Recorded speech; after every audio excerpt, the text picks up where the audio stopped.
Ok, mi hermano Andrés, y voy a compartir las preguntas para que tal vez al final, mientras cada uno de ustedes está analizando las preguntas y ya preparando sus respuestas, aquí vamos a quedar dejando grabado para que ustedes lo puedan analizar al final, las preguntas de cada uno de los participantes y también puedan ustedes responder tranquilamente sus preguntas, ¿no? Estas son las preguntas de mi hermano Andrés. La primera decía la C, ¿no? Explique con sus propias palabras por qué los protocolos son importantes en el templo. Adelante, mi hermano.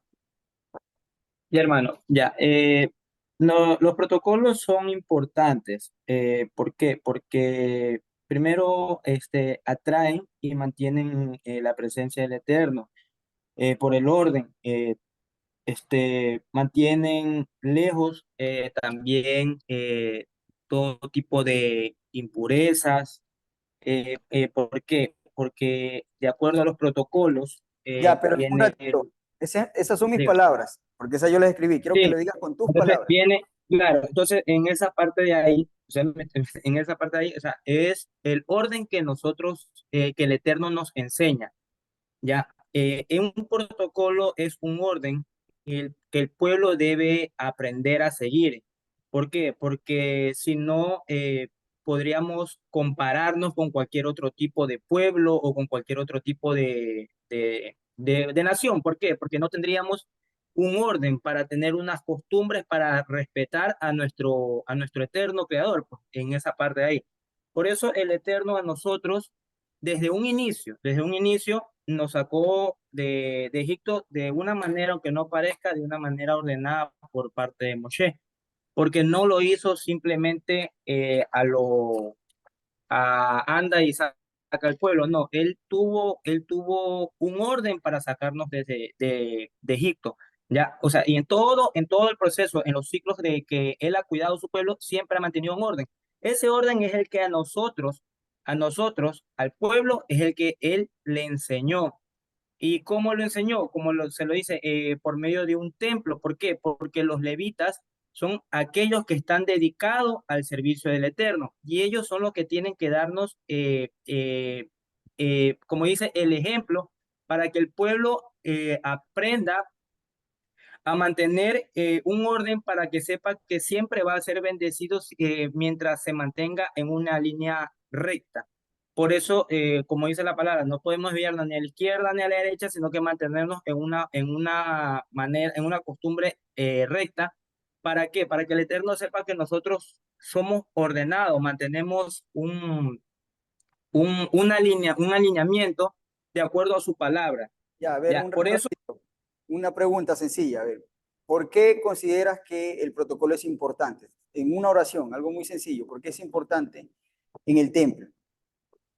No, no me des tanta, solo que necesito es una oración. Algo tan sencillo es importante por esto. Ya lo dijiste, pero quisiera volver a escucharlo, a ver, para que no te desvíes de la Porque pregunta. ¿No? ¿Por qué es importante? Porque si no solicitamos a nuestro Eterno o no reconocemos que el Eterno es el que nos ordena, el que nos da todo, entonces, ¿cómo podemos seguir? O sea, no. A ver, ¿qué es un Ujú. protocolo para ti ya? O dame ejemplos de más fácil. Tal vez no me definas lo que es el protocolo, sino dame un ejemplo. Dos cosas. Protocolos son, protocolos son el- ordenanzas, podría decirse Dame como un ejemplo, por ejemplo, algo que es un protocolo de servicio aquí en la congregación. un protocolo de servicio. Supongamos, nosotros tenemos que ir siempre de una manera. eh, ay, Ayúdenme, por favor, con los micrófonos. Se escuchó allí. Adelante, mi hermano Andrés. ya, para el servicio, digamos, en la vestimenta, nosotros tenemos que estar siempre de una manera perfecta. ¿Para qué? Para dar una buena imagen, para que el Eterno sepa que nosotros estamos respetando el lugar donde nosotros asistimos, para que el Eterno sepa que nosotros respetamos su lugar, que en este momento ese espacio es un espacio. Ya, perfecto. Mira, has tocado un tema importante y con esto te pregunto y ahí terminamos esa pregunta. Con respecto a la vestimenta, ¿qué protocolo del Eterno bíblico nosotros tomamos para aplicarlo? Porque no podemos decir, bueno, usar camisa manga larga, usar zapatos lustrados, todo eso es importante, pero ¿qué protocolo es indispensable para presentar en cuanto a la vestimenta que tú tocas del tema para el servicio al Eterno? Mm, porque, Algo que esté ¿qué? bíblico, que está allí. En cuanto a la vestimenta, algo bíblico que está allí. En cuanto al uniforme, algo bíblico que no puede faltar. Porque ya te digo, la Biblia no dice usar camisas con botones o pantalones planchados. No te dice eso la escritura, pero sí hay algo que te dice que en tu vestimenta no puede faltar a la hora de servir. ¿Qué es? La cobertura, ¿qué? La correcto, la cobertura. O me estás preguntando o respondiendo. No, la cobertura, o sea, porque lo Ya, usa tanto el hombre como la mujer. ya, a ver, aquí también le dije a las hermanas, tal vez llegaron un poquito tarde, que no, no comenten nada porque la pregunta es para una persona en específico, ¿no? Que no pongan la respuesta en el chat. Ya, ok, mi hermano. Miren que no estoy buscando tampoco, como les digo, la respuesta correcta, más que escuchar cómo ustedes se expresan y cuál es el análisis que hacen a las preguntas, ¿no? Bien, la pregunta imaginemos, mi hermano, usted es un dirigente de una congregación o un juez de una congregación y le piden, hermano, ¿cuál es el protocolo para una persona que tenemos aquí que ha quedado inhabilitado para el servicio de Shabbat por una emisión seminal? ¿Cuál es la respuesta? ¿Qué respondería usted? Ya. O sea, normalmente ese sería de que la persona que ha tenido que está inhabilitado, si le toca servir, tiene que comentarlo con su, con su líder en ese Porque usted momento. es el líder, usted es el líder. ¿Qué Ah, le ya. dice? Tendría que comentármelo, a lo que me lo comenta, pues tendría que, de una manera muy prudente, eh, ver qué otro hermano o hermana podría realizar el servicio que le correspondería a esa persona. ¿Por qué? ¿Ya? Porque como quedamos en los servicios de Shabbat, que es el único lugar que en este momento tenemos, como quien dice, que puede llegar a la santidad para respetar lo que es la parte del Eterno que nos ha dado. Entonces, esa persona no puede dar el servicio, entonces se tendría que buscar una persona adecuada en ese momento para que pueda asumir ese tipo de responsabilidad que es muy importante y de acuerdo a lo que le corresponda. Ya, ¿y qué más le diría a la persona, por ejemplo, él dice, ¿cómo me purifico? Digamos, ¿qué tengo que hacer? ¿Qué le dice usted? Si él le dice, bueno, pero yo ya me bañé, igual me bañé antes de venir, ¿qué le respondería usted? Ahí sí, no me acuerdo. Porque él dice, yo igual sí, pasó, pero me bañé y con jabón y me limpié. ¿Y qué le dice usted con respecto, si él le responde de esa manera? Bueno, la verdad que sí no me acuerdo. Bueno, ya, entonces ahí terminamos. Bien, mi hermano. La respuesta de la pregunta D, para llevar la línea, ¿no? La pregunta D o el ítem D, es básicamente decirle no se puede porque la ley dice, y tenemos que siempre remitirnos, la ley dice que la persona, aunque se lave en ese momento, quede impurificado hasta la noche, hasta el siguiente día, hasta la caída del sol. Es inhábil todo el día de Shabbat, ¿no? Aunque se haya limpiado y se haya purificado. Y correcto, una persona tiene que reemplazarlo, no se puede decir, no es que ya me bañé y ya con eso no pasa nada, ¿no? Ya, y con respecto a la pregunta de los protocolos, ¿por qué son importantes? Porque marcan diferencias, ¿no? Marcan una diferencia de un lugar santo a un lugar común, o bueno, no un lugar santo, sino un lugar consagrado a un lugar común, ¿no? Y en el caso del templo es un lugar santo de un lugar común.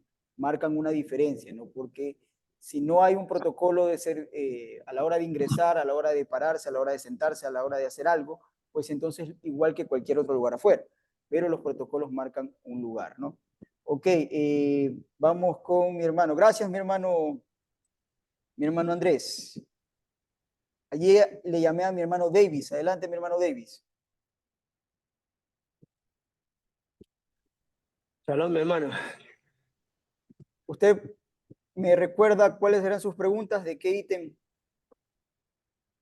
Decreto de constitución del santuario. Ah, ya, ok, ya voy a compartir eso aquí. Ya, listo, mi hermano. Ya voy a compartir en pantalla. Perfecto, gracias.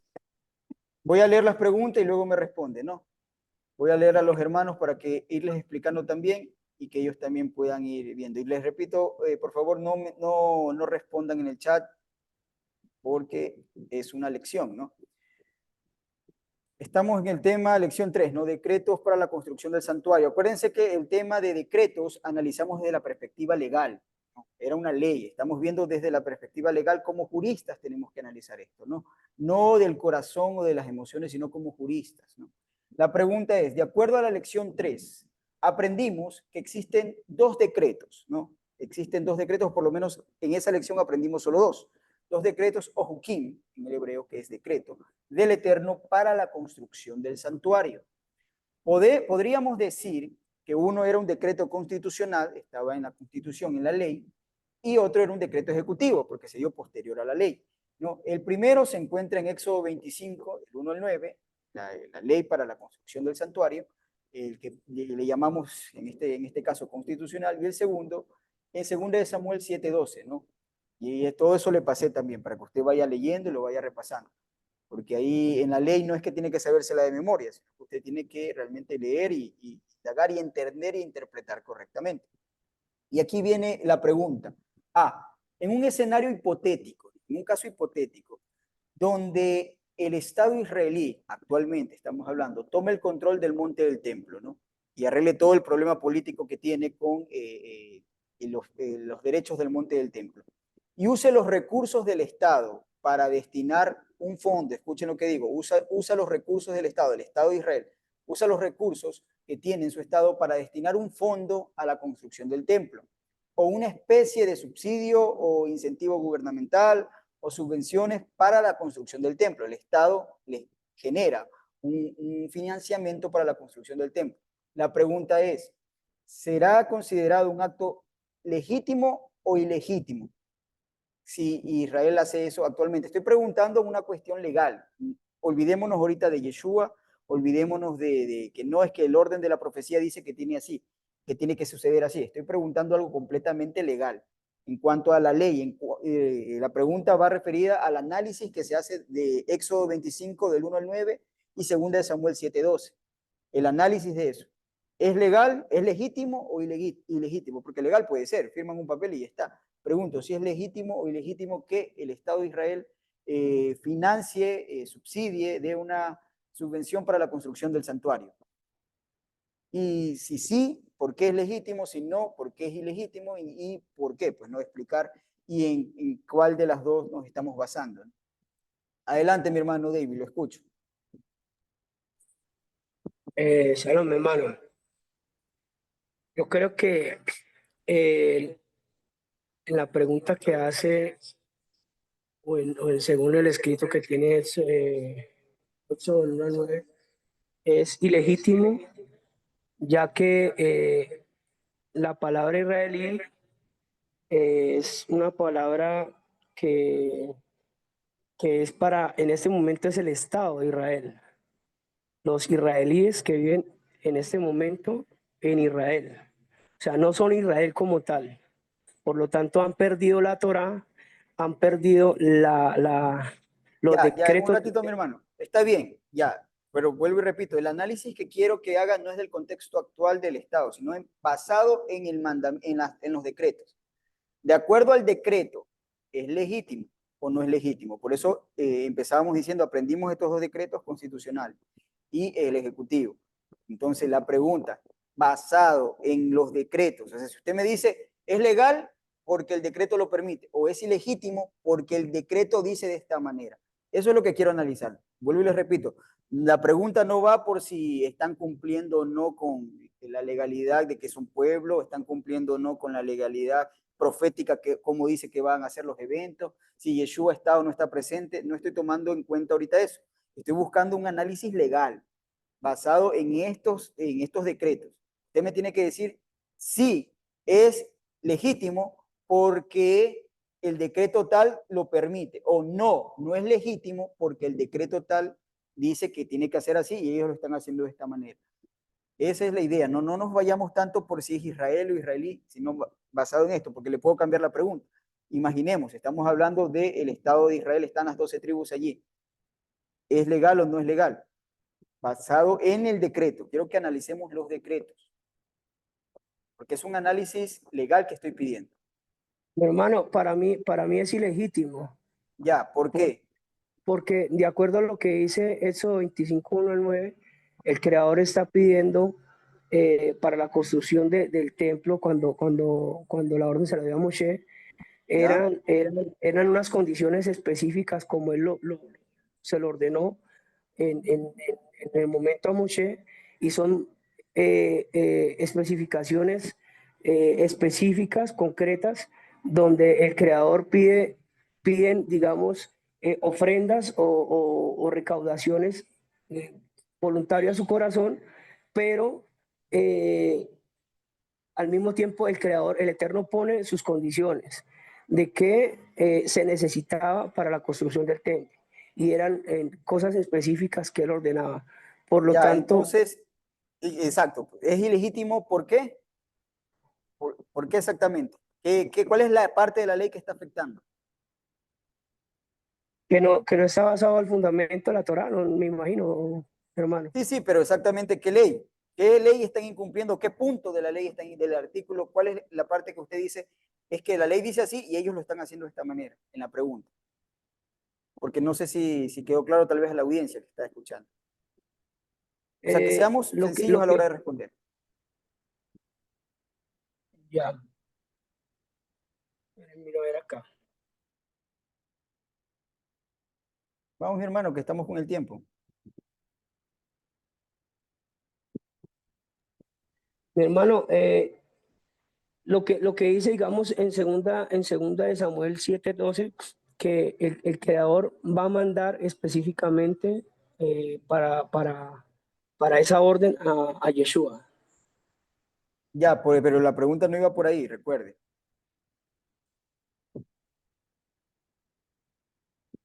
O sea, sí está bien, pero no iba por ahí. O sea, tendría que tal vez explicarlo un poquito mejor, pero ya, vamos bien. Una de las partes importantes también es desarrollar la forma de explicar, porque el predicador tiene que hacerse entender, ¿no? Y usted contestó bien, ciertamente. Es ilegítimo, ¿por qué? Porque aquí en el ejemplo que estamos poniendo es, hablamos de un subsidio, una subvención que se está dando. El gobierno está dando para construir el templo, que es lo más probable que haría actualmente el judaísmo. En ese caso, transgreden la ley porque la ley dice que tiene que ser del pueblo. Tiene que ser los recursos del pueblo, incluso del rey, porque el rey da, obviamente, el rey, perdón, es parte del pueblo. Pero cuando el Estado está financiando esto y no viene de los recursos del pueblo, el pueblo no está dando algo, sino más bien la función del Estado lo incumple en ese sentido. Lo segundo que usted dijo también es correcto, pero vuelvo y le repito, tenemos que explicarlo bien.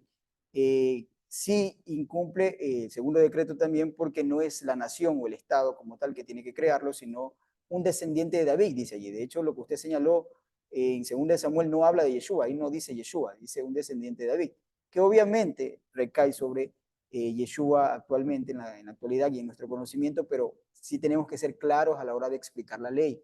La ley no dice que Yeshua tiene que construirlo, no dice eso en el decreto. Dice un descendiente de David. Entonces sí tenemos que explicarnos bien para no caer en un error. No caer en un error porque tenemos que ser peritos a la hora de analizar la Torá y la ley de una manera legal. Correcto, mi hermano. Vamos a la segunda pregunta. La B nos dice lo siguiente. Aquí estamos, ¿no? Y ahí tiene que analizar 2 Samuel, ¿no? A ver, nos dice esto, escuchen con atención. Dice, considerando únicamente, teniendo en consideración únicamente el decreto ejecutivo número 2, perdón, el decreto ejecutivo de 2 Samuel, capítulo 7, verso 12, viene la pregunta. O sea, el análisis quiero que considere solamente 2 Samuel 7:2, olvídese de cualquier otro contexto. Solamente 2 Samuel 7:12 dice, si al día de hoy, ¿no? Tuviéramos legalmente con las genealogías certificadas a un varón de la casa de David, un descendiente directo genéticamente de Salomón, si existiera hoy en día una persona que dice, y no existe, ¿no? Pero que existiera una persona que legalmente tiene su genealogía hasta el día de hoy, tiene la genealogía y lo traza de la casa de David. Imaginemos que genéticamente se puede probar eso, que es uno de los descendientes de los hermanos de Yeshua, digamos de Jacobo, un hermano de Yeshua, y es descendiente de él. La pregunta miren la pregunta, podría dirigir legítimamente la construcción del tercer templo, o solo Yeshua es el único autorizado, legítimamente basado en este decreto. Esta persona puede dirigir, como lo hizo algún momento Zorobabel, puede dirigir legítimamente la construcción del tercer templo, o solo Yeshua es el único autorizado. Adelante, mi hermano, escuche su respuesta.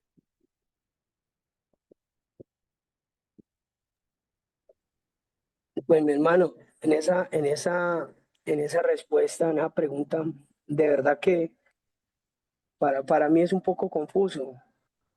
¿Qué es lo confuso? Para mí, ¿eh? Porque, digamos, si hay algo como demostrar eh, la genética en este momento, como lo dice el hermano, en este momento, que venga de la descendencia de David, en este momento, para dirigir el templo, yo digo que, que sí, porque pues viene la genética, viene la genealogía de David y cumple los requisitos. Pero yo Pero dígalo digo al mismo tiempo, sin miedo, ¿no? Defienda su postura. Y aún esté equivocado, pero diga, yo así entendí y luego lo corregimos, no hay problema, sin temor. exacto, Entonces, en su exacto. caso, ¿qué? Sí, Yo digo que sí, mi hermano, porque ya. viene la genealogía de la casa de Yeshua, pero yo digo, mi hermano, de David, pero eh, hoy en día las mezclas que han venido se han contaminado tanto que hasta el día de hoy, no sé si para el Claro, día de no, hoy es correcto, pero no puedan- vamos a entrar por allí porque básicamente la pregunta es, para efectos de la clase, es imaginemos que exista algo así, sí, algo legal y todo es transparente, la respuesta es correcta, ¿no? Sí, sí, es autorizado legítimamente, puede hacerlo, no estamos diciendo que ocupe el lugar de rey, sino que puede dirigir legítimamente, dirigir como a la cabeza, como lo hizo alguna vez Zorobabel, que él dirigió la reconstrucción del templo o la edificación del templo en su momento. ¿Por qué? Porque basado en este decreto no dice tiene que ser Yeshua. Y eso es lo que sí quiero que analicemos, porque hay muchas cuestiones que a veces cuando vemos el templo nos chocamos o nos frenamos porque decimos, no, es que tiene que ser Yeshua a la fuerza, ¿no? Tiene que estar Yeshua y Yeshua no está allí, entonces queremos que cuadren las cosas y no olvidamos de la legalidad. En cuanto a esta ley, podría haber cuestiones como usted bien lo plantea, y muchas más que existen con problemas en esta pregunta, pero estamos suponiendo en el caso de que esto fuese así. Pero en este caso, obviamente, solamente una pregunta muy sencilla, ¿legalmente se puede o no se puede? Rompe con la ley, estamos leyendo o quebranta, infringe el decreto que el Eterno dio por medio del profeta Natán a David, ¿sí o no? La respuesta es no, no lo infringe, sí puede hacerlo. Esa es la pregunta. Muy bien, mi hermano. Ok, vamos con mi hermano Axel. hermano, tengo una preguntita. Adelante, mi hermano. Vi que en el chat cuando me colocó dice que también hay preguntas Juquín, ¿no? El Para mí Juquín lo es que un decreto, ¿no? pues, pero para mí también puede ser una pregunta Joaquín es cuando, una respuesta Joaquín es cuando algo no tiene respuesta para nosotros razonar, para No, no, no, nosotros, no, o una no. A respuesta. ver, un ratito. Eso de allí, ese pensamiento es una enseñanza del judaísmo. Ellos dicen el Juquín es un decreto que no tenemos una explicación y realmente los que han arrastrado ese tipo de enseñanza dentro de las congregaciones de raíces hebreas, ellos vienen y dicen no y enseñan que eso es así. No, Juquín significa decreto, sencillamente, un decreto. Usted va a ver que Juquín aparece cuando dice este será el Juquín o perdón, Jucat, el decreto para el Pesach. Dice háganlo de esta manera. No necesariamente tiene que tener un desconocimiento o algo que no lo puedo explicar. No, eso es simplemente una orden que tienes que cumplirla como tal, que no te da aparentemente una explicación del por qué, pero no es que no la puedes intuir, que no la puedes entender. O sea, esa idea es un trastorno Ok, que se ha tomado al día de hoy en los maestros de raíces hebreas por escuchar al judaísmo. Ni siquiera el judaísmo presenta eso, sino es un trastorno que han arrastrado hasta acá porque escucharon a maestros del judaísmo y no supieron entender lo que ellos estaban diciendo y explicaron erróneamente. Entonces, no es así. Juquín decretos, es lo que significa. Jucat decreto en singular. Y significa esto es lo que dice el decreto, no está dando una explicación de por qué o no, solamente así está decretado. Pero no significa que no se puede entender. Claro que se puede entender. pero no está diciendo exactamente que es algo que no se entiende, ¿no? Borremos esa idea, ¿no? Ok, gracias mi hermano David. Mi hermano Axel, adelante. Shalom, mi hermano. Aquí estoy. Ok, mi hermano, usted decidió las dos preguntas y estas están un poquito largas, del mismo análisis jurídico, ¿no? De la construcción del santuario. La vamos a leer, después de que yo la lea, la voy a ir explicando, usted me da la respuesta, ¿no? Dice de esta manera, la C. Como futuros analistas jurídicos en las leyes del santuario, porque realmente la ley tiene diferentes aspectos, habla de leyes para las mujeres, para los hombres, y en este caso estamos estudiando en esta clase leyes del santuario y somos analistas jurídicos, tenemos que analizar cómo responderían al siguiente comentario. Siguiente comentario. Escuchen primero lo que vamos a hacer, ¿no? Y luego hacemos la pregunta. Dice, leyes de Maimónides, esto está escrito en la Mishnah Torah de Maimónides, de la casa elegida, el capítulo 1, Mishnah 19. Maimónides fue un jurista, puedo decirlo así, un abogado de la ley, que para su tiempo, en el siglo XII, pues brillante. Hizo un trabajo excepcional realmente en cuanto al esfuerzo y la cantidad de trabajo que tuvo que escribir, y eso hay que reconocer. Pero obviamente, siendo un simple hombre y sin el conocimiento o sin digamos, la guía de Yeshua, se equivocó en muchísimas cosas. Pero en cuanto a ciertos análisis, tiene toda la razón. Está haciendo análisis correctos. O sea, el judaísmo no es que porque desconoce a Yeshua se equivoca en todo. Hay cosas que tienen razón. Y en muchos de los análisis que él hace, tiene su lógica, tiene su razón, pero en otros también se equivoca. Alguna vez les mencioné cuando hablamos de Maimónides, que en las leyes de los reyes, él escribe párrafos, como 3 párrafos dedicados a Yeshua, y lo insulta completamente a Yeshua, ¿no? Entonces, él está en contra de Yeshua, pero sí tenemos que entender que en otras cuestiones sí tiene un ojo de abogado, ¿no? De perspectiva de abogado, y sí es, digamos, ¿cómo decirlo? Es como que leamos un libro de un abogado con respecto a unas leyes, no tenemos que estar de acuerdo con lo que él dice, pero hace unos análisis que son un poquito interesantes y sería bueno llevarlos a la mesa como vamos a hacer ahora para ver qué es lo que dijo y analicemos si está bien, está mal y qué quiso decir también, porque ese es otro problema. El punto de esto de aquí que vamos a ver es que usted puede analizar qué quiso decir él. O sea, ¿por qué? Porque los libros o las leyes, cuando usted ha leído un libro con artículos y leyes o explicaciones, interpretaciones de la ley, a veces son un poco complicados y tenemos que ir entendiendo qué es lo que quiso decir, no solamente decir es que aquí está escrito. Vamos a ver. Él escribió en el capítulo 1, el Mishnah 19, dice lo siguiente, si la nación es pobre, escuchemos lo que él dice y luego me contesta el hermano si está de acuerdo o no, si la nación es pobre, dice, está permitido fabricar la menorá, la mesa de los panes y el altar del incienso, estos 3 objetos, menorá, mesa de los panes y altar del incienso, de hojalata, o sea, de un metal que no es oro, ¿no? Cuando la ley dice que es oro, pero vamos a ver, de hojalata. Si luego se vuelven ricos, dice él, deberían estar hechos de oro. O sea, si empezamos con eso, pero luego si se vuelven ricos, pues, digamos, si podemos llevarlos a reemplazarlos con metales de oro, ¿no?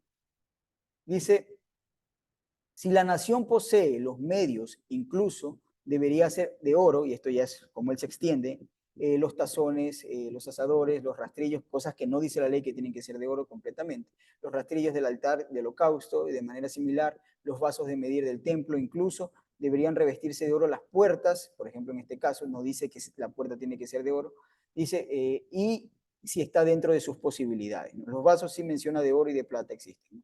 En algún momento analizaremos eso. Entonces, y yo añado un dato histórico. Esto es lo que el comentario, él no está poniendo una ley, él está haciendo un comentario a la ley. Es un comentario. Ahora voy a añadir un dato histórico, y ahí ustedes también vayan analizando. Dice, después de la victoria de los guerreros ashmoneos, ¿se acuerdan? Los macabeos, sobre los griegos, sirios y la repurificación del templo sagrado, cuando ellos hicieron la repurificación con Judas Macabeo, la menorá encendida por los ashmoneos no se parecía a ninguna menorá del templo anterior. Dice ninguna porque en el templo de Salomón hubieron más de una, ¿no? Dice, y eran todas de oro. Dice, no se pareció a ninguna, y ciertamente en el físico no se pareció. El candelabro de oro que había allí anteriormente había sido robado, o sea, el que estaba allí había sido robado por los griegos, y el reemplazo estaba hecho de 7 varillas de metal. O sea, no era un cuerpo que salía, digamos, como hemos visto la menorá normalmente, sino que era una varilla, 2 varillas, 3, 4, 5, 6 y 7 puestas en el suelo, ¿no? Algún momento les enseñaré la imagen para que ustedes vean, pero no era un candelabro único que tiene 6 brazos, candelabro con 6 brazos, sino que eran 7 varillas puestas en el suelo y cada una en su copa tenía ¿cómo se llama esto? El aceite para encender, ¿no? Eran 7 varillas de metal y no eran de oro, no eran unas varillas de metal dorada. Este es considerado un ejemplo, miren, esto es considerado un ejemplo histórico de lo que Maimónides explica arriba. Cómo surgió la ocasión, la menorá de metal fue reemplazada por una menorá dorada. O sea, la menorá de metal, de oro, porque el oro es un metal, fue reemplazada por una menorá dorada. Un metal que no era oro, pero sí era dorado, ¿no? Además, si la menorá no está hecha de oro, no se requiere sus elaboraciones y sus decoraciones como describe Éxodo 25. Lo que está diciendo es que si no es de oro, no estás obligado a cumplir con el requerimiento de la menorá como tal, ¿no? Como dice, y lo harás con sus manzanas, y aquí harás sus brazos, y lo harás de esta manera, como está en Éxodo 25. La pregunta, escuchen ahora la pregunta, solo di estos datos. Ahora voy a la pregunta para analizarla. El comentario de Maimónides sobre la elaboración de estos 3 utensilios, porque él hizo un comentario, no dijo así es, sino, ni dio una ley, hizo un comentario a la ley. Dice, sobre la elaboración de estos 3 utensilios en el lugar santo, que es la mesa, la menorá y el altar de incienso, junto con el dato histórico que acabamos de leer, de lo que ocurrió con los asmoneos. No sé si sabían ustedes que no había una menorá, luego la reemplazaron cuando ya tuvieron los recursos, pero no era de oro y no era una menorá, sino que eran 7 varillas. Dice, ¿tienen la intención? Pregunta. O sea, todo lo que leímos anteriormente, el comentario de Maimónides y el dato histórico, ¿tiene la intención de permitir la construcción del santuario que pueda albergar en su interior utensilios de hojalata para el servicio? Y en el caso de limitaciones de recursos al momento de su fabricación. ¿Qué es la pregunta? Le explico. La pregunta dice básicamente, ok, tenemos allí el comentario de Maimónides y tenemos también el dato histórico. La pregunta es, ahora, lo que él trata de decir, lo que Maimónides quiso decir, es que un pueblo, si no contiene los recursos en el momento, puede crear, estamos hablando de cero, y vamos a construir de cero el santuario, crear un santuario que tenga un altar de incienso, tenga una menorá de hojalata y no sea de oro completamente. No estoy preguntándole, Axel, escúchame, no estoy preguntándote, ¿tú qué opinas? Si se puede o no se puede. No te estoy preguntando eso, te estoy preguntando. Lo que dice Maimónides es exactamente eso, que se puede hacer desde cero, construir, si es que no se tienen los recursos, un metal. No sé si me entiendes la diferencia. No pregunto qué opinas tú. Estoy preguntando, ¿tú entiendes en esto? Porque para ser jurista también hay que analizar incluso correctamente los comentarios de otros abogados. Y en este caso, lo que él está diciendo, ¿tú entiendes que está diciendo que pueden construir de cero una menorá que no sea de oro? ¿Un altar de incienso que no sea de oro porque no tuvo los recursos la nación? ¿Sí o no? O explica, adelante, hermano. Shalom, bueno, yo entiendo, sí, que prácticamente lo que él está diciendo es dependiendo de la situación de la nación. Si la nación es pobre, serán de chatarra, y si la nación es rica, serán de oro. O sea, los artículos que contenga el templo o el templo mismo pueden ser conforme a la condición de la nación. Eso es Ya, lo que yo entiendo que él explica. ya, correcto. Mira que la pregunta es si se puede permitir la construcción de un santuario desde cero. Tú dices que él está permitiendo en este momento la construcción de un santuario desde cero. No, mi hermano, me equivoqué, pero No, te solamente pregunto. esas 3 cosas que él Claro, bueno, mencionó, ya, pues. sí, sí, pero la pregunta iba con estas 3 cosas, correcto. Ok, entonces la opinión de Axel es que él está diciendo esto. Ahora, la pregunta, como les digo, obviamente Axel va a tener su opinión, si se puede o no se puede, pero no preguntaba la opinión como tal, si se puede o no se puede, porque todos entendemos que la ley lo prohíbe. Eso es muy básico. Pero sí tenemos que analizar esto. Lo que está presentando Maimónides no es que podemos hacerlo de cero. Y por eso les digo, necesitamos el análisis. Porque lo que justifican luego, Maimónides, recuerden que él escribió esto después de los asmoneos. O sea, ya ocurrió el evento de los asmoneos y Maimónides es en el siglo XII. ¿no? Entonces, él escribió esto después del evento de los chasmoneos, cuando ya se había hecho esto en el templo, de que pusieron las varillas, y por eso digo, todo esto tenemos que analizar. Ya pusieron las varillas que no eran de oro y sin embargo el sacerdote, para no interrumpir el servicio diario, iba y presentaba este servicio, ¿no? En varillas que no habían sido de oro, ni la menorá como tal. Entonces, y la pregunta es incorrecta, la respuesta, perdón, es incorrecta en este caso. ¿Por qué? Porque Maimónides no está diciendo que podemos levantarlo de cero. Maimónides está diciendo que en el caso que ocurra algo como los sacerdotes ashmoneos, ¿no? Que tenían todo y de repente le robaron, le robaron, digamos, como ocurrió aquí, la menorá, le robaron el altar de incienso. Y en ese caso pueden construir o pueden elaborar estos tres artículos, estos tres utensilios, pueden hacerlos para reemplazarlos hasta que la nación se vuelva a recuperar. Eso es lo que él está enseñando. No está diciendo que, bueno, vamos a construir el santuario, no tenemos nada, los planos, ¿cuántos son los recursos? Ok, entonces hagamos esto de cero, construyámoslo así, pongámoslo en el templo. Eso no está enseñando. Él está diciendo que se puede hacer en el caso de que existiendo el templo se llegase a robar o a perder y no se tienen las condiciones como lo que ocurrió en la época de los macabeos. Porque él sabe muy bien que básicamente cualquiera de nosotros hoy sabemos que si no se tienen los recursos como tal, pues entonces no se puede hacer de cero así. Le está hablando en un caso de contingencia, en el caso que así exista, como pasó en los Ashmoneos. Por eso les digo, la pregunta va más direccionada por el análisis de qué dice ese comentario. Pero muy bien, mi hermano Axel, muy bien, porque la idea que yo estoy buscando presentar, y te lo digo muy bien porque la pregunta era un poquito complicada, busco presentar cómo ustedes analizan, cómo ustedes hacen un análisis incluso de comentarios de otras personas, porque no basta con decir, este dijo esto, se equivocó. No, analicemos qué es lo que él tiene que decir y luego veamos si coincide o no, si eso es así, porque tú puedes tener tu propia opinión, como todos tenemos la opinión y sabemos que no se puede hacer de cero, pero él también entiende, o sea, que no está enseñando que se puede hacer de cero y levantar un santuario, está diciendo en condiciones como tal. Esta ley, el contexto es en condiciones de que teniendo el santuario por alguna catástrofe, pues perdieron estos artículos y para no parar el servicio continuo, pues se puede hacer esto, para no detenerse en el servicio continuo. Esa es la idea que le estaba presentando. Muy bien, mi hermano, porque sí era una de las preguntas más complicaditas de la clase, ¿no? Entonces, el segundo, y ahí vienen las preguntas, mi hermano Axel, la pregunta. Si el Sí, decreto dice, escucha muy bien, ¿no? Está muy bien, Axel. Pregunto, si el decreto dice, me harán un santuario para que habite en medio de ellos, si dice el decreto, y si enseñamos que por esta condición debe, como enseñamos en esa clase, que por esta condición, o para que esta condición, perdón, se cumpla, deben estar reunidas las 12 tribus de Israel, porque eso fue lo que se dijo. ¿Por qué ordenó el Eterno levantar el templo en los días de Zorobabel si no estaban las 12 tribus? O sea, la pregunta es, si yo enseñé, y usted puede decirme, no, entonces usted en este caso está mal, pero vamos a ver, si yo enseñé que cuando dice, me harán un santuario para que yo habite en medio de ellos, la condición era que estén las 12 tribus de Israel. Tenían que estar las 12 tribus de Israel reunidas porque no pueden construir un santuario y que las 12 tribus estén todavía entre las naciones. No tiene propósito. El propósito es que yo habite en medio de ellos. Pero si están entre las naciones, no se cumple ese propósito. Ahora, si están las 12 tribus, se cumple el propósito.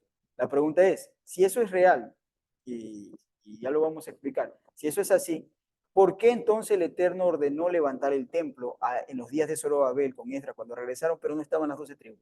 Si estamos diciendo que necesitamos que estén las 12 tribus. Adelante, mi hermano. bueno, yo lo entendí así.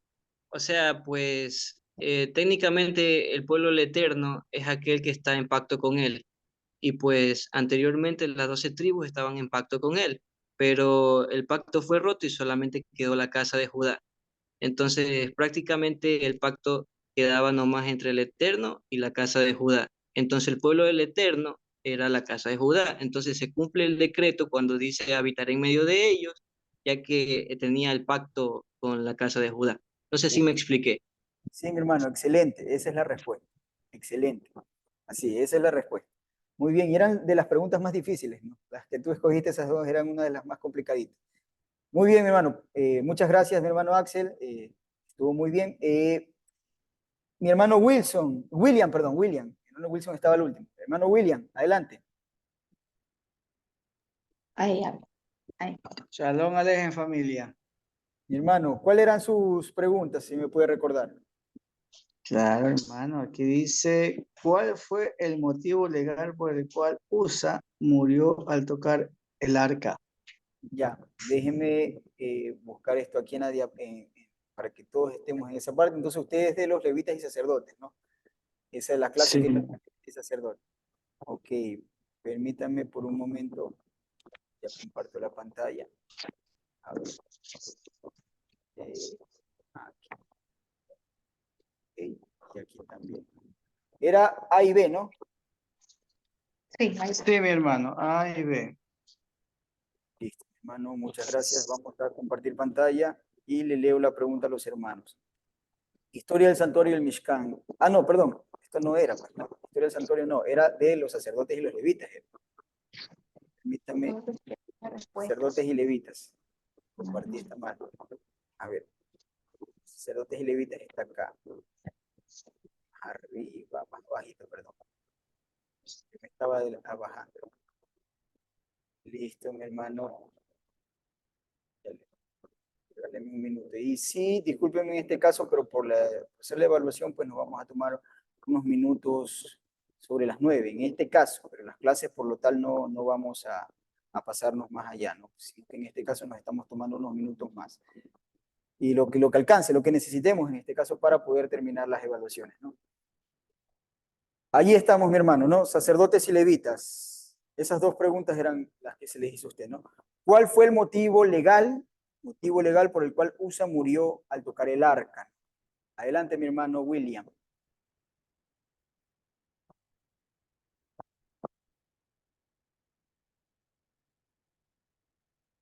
Mi hermano William, adelante. Ah, está apagado el Ok. micrófono. Sí, disculpe, hermano, había cerrado el micrófono. Ah, ya, listo. Mi hermano, como sigue el protocolo de nuestro bendito creador, pues, ¿no? Que fue dado a los levitas y pues así mismo lo distribuyó nuestro bendito Padre, pues quienes son los que manejan la parte de los utensilios, ¿no? El tabernáculo, sus utensilios y todas las cosas, ¿no?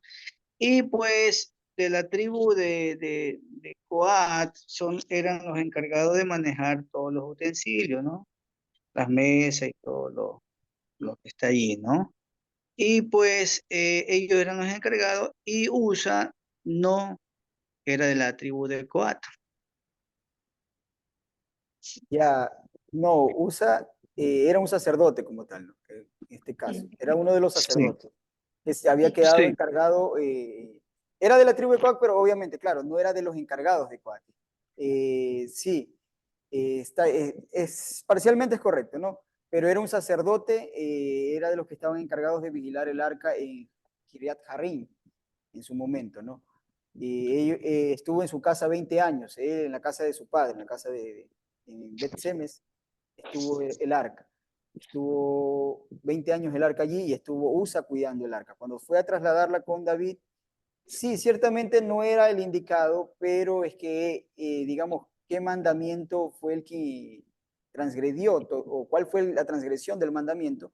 Por ahí va la pregunta, porque no era una transgresión, por ejemplo, que un sacerdote, y Usa era un sacerdote, como tal, tocar el arca, sí, no, ¿cómo es eso?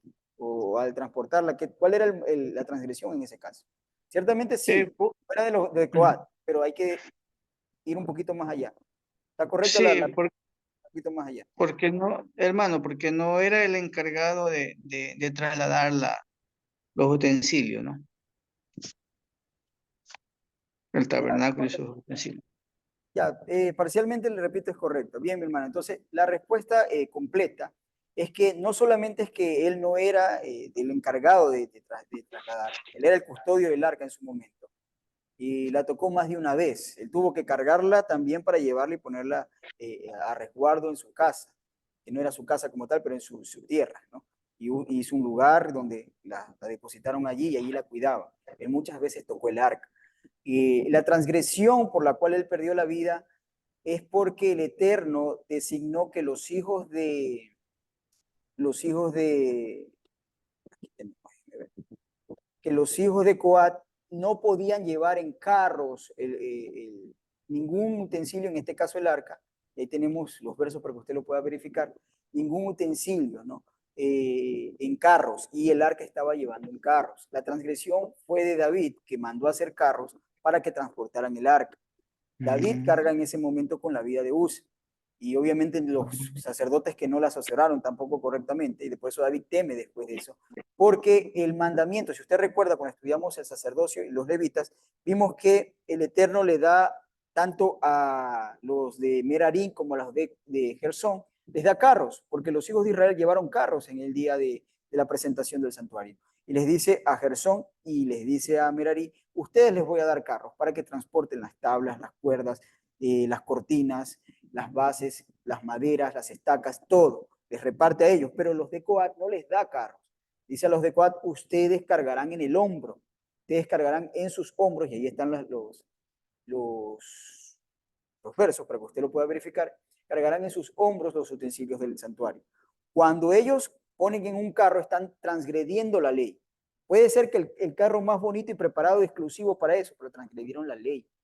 Puede ser que sea un carro nuevo, porque David mandó a hacer un carro nuevo que no había sido puesto ninguna otra cosa en él. Lo dedicó para eso, pero no cumplió con el mandamiento. El mandamiento es que el arca tiene que ser llevada en los hombros. Y ellos, David junto con el sacerdote, les pareció bien cargarle en ese carro nuevo, como que es más elegante, es más bonito, es para el Eterno, fue dedicado al Eterno, pero no fue como él lo estimó. Por eso cuando ocurrió la casi caída y Uza trató de salvarlo, él iba al lado del arca porque fue su custodio por 20 años, iba al lado del arca, murió porque no tenía que haber acontecido eso. Y eso fue algo que quedó en las conciencias tanto de David como de los sacerdotes de la época, y David teme, y él dice, de hecho, él explica en el libro de Crónicas que es por esa causa, porque no tenían que haberlo puesto en un carro. Entonces, correcto, mi hermano, gracias. La segunda pregunta, dice, escuche muy bien, ¿no? Samuel, que habla de primera Samuel, ¿por qué si Samuel, ven el Cana, o sea, para que veamos de qué Samuel estamos hablando, fue un hombre muy justo ante el Eterno? ¿Por qué él no ofició como sumo sacerdote en lugar de Elí cuando Elí murió? Adelante, mi hermano. No sé si se comprendió la pregunta, ¿no? Porque él no fue sumo sacerdote. Samuel no hizo función de sumo sacerdote. Pero si él era un hombre justo, ¿por qué no tomó esa posición? Ya, mi hermano, porque aquí sigue las mismas leyes de nuestro Benito Abacadosh. Pues Samuel, pues, él venía de la tribu de Efraín, y pues ese puesto solamente era para la tribu o la generación de Aarón, de Leví. Ya. En este caso, ahí sí se equivocó mi hermano, porque esa es una confusión, ¿no? La gente tiene una confusión y dice, no, es que ahí dice que era varón Efrata, ¿no? Y creemos que venía de la tribu de Efraín, pero dice claramente, lo explicamos en la clase, y la clase vimos que era la genealogía, él era del linaje de Coat, él era de los que tenían que servir en el santuario y cargar el arca, digamos, o sea, si le hubiera tocado, ¿no? Él estaba habilitado para eso. Él era de Coat, no era hijo de Aarón, y eso vimos porque analizamos la genealogía de él, y vimos cómo dice en 1 Crónicas capítulo 6, está la genealogía de él, junto con las demás genealogías, ¿no? De 1 Samuel, bueno, aquí creo que acá abajo está tal vez, déjenme ver. Sí, aquí está, 1 Crónicas 6, 33 al 38, es la misma genealogía que presenta en 1 Samuel 1:1, y en esa misma genealogía vemos que él es descendiente de Coat, pero no por la línea de Aarón. Entonces, por esa era la razón, pero ese es un error muy común, que dicen que Samuel era de la tribu de Efraín. No, él era Efrata, porque cuando analizamos lo que pasó con la repartición de la tierra en el libro de Josué, vemos que al grupo, un grupo de los que servían de los levitas de Coat, les dieron el monte de Efraín para que tengan sus ejidos, sus comunidades. Entonces, ellos vivían en el monte de Efraín y en tierra de la tribu de Efraín. Se decía Efrata porque vivían en la tierra de Efraín, o sea, estaban viviendo en las tribus de Efraín, pero no eran de la tribu de Efraín como tal de linaje, sino que vivían en sus tierras. En sus tierras, Josué dice, no recuerdo ahorita el episodio y el capítulo, pero sí les dice que a ellos se les dio un espacio, a los de la tribu de Coat, entre los hijos de Efraín, en el monte de Efraín. Entonces, y ellos vivían allí, eran una comunidad de ese linaje de Coat, y porque relativamente estaba cerca para servir. Pero es básicamente porque él no tenía linaje, pero no porque no tenía linaje y era de Efraín, sino porque su linaje no era sacerdote, que es otra confusión. La gente piensa que él era un hijo de Aarón y no es un hijo de Aarón. No hace funciones de hijo de Aarón, sino de un coatita y un juez de Israel. Pero vemos en las genealogías que no nos permiten a nosotros pensar y decir que él era hijo de Aarón, porque claramente lo sitúa como un hijo de Coat por la línea de Ixar, no por la línea de Amram, ¿no? Ok. Gracias, mi hermano. Vamos con nuestro hermano. ¿Quién seguía? Discúlpenme ahí, mi hermano. Se me pasó. Vamos a buscar el chat. Espero que no se haya ido porque estamos ahí. Joel, me parece, ¿no? Mi hermano Joel, adelante. Shalom. Shalom, hermano. ¿Me escucha? Sí. Sí, mi hermano. Ok. ¿Me puedes indicar cuáles eran tus... Sí, sí, ya le indico. La, la lección 5, la A. ¿Por qué no es correcto decir los rituales del templo y cómo deberíamos llamarlo? La lección 5, déjame ver, mi hermano, cuál es esa. La lección 5. Ah, ya, estamos acá abajo, ¿ya? Ok, listo, mi hermano. Así mismo con tus propias palabras, igual que el hermano Andrés. A ver, y en base o con base en el conocimiento de la clase que dimos ese día, ¿no? Ahí les comparto. Ahí está, mi hermano. Listo, mi hermano. Adelante, mi hermano Joel. Va, permíteme leerla, ¿no? Para que lo vean los que están aquí participando en la clase. Dice, la pregunta, ¿por qué no es correcto decir los rituales del templo? Cuando hablamos de alguna actividad en el templo, ¿no? Que se hacía. ¿Y cómo deberíamos llamarlo? La pregunta, adelante, mi hermano. Bien. Primeramente, porque cuando hablamos de palabras rituales del templo, viene de una idea occidental en la cual no dice de ninguna manera la Torá. Entonces,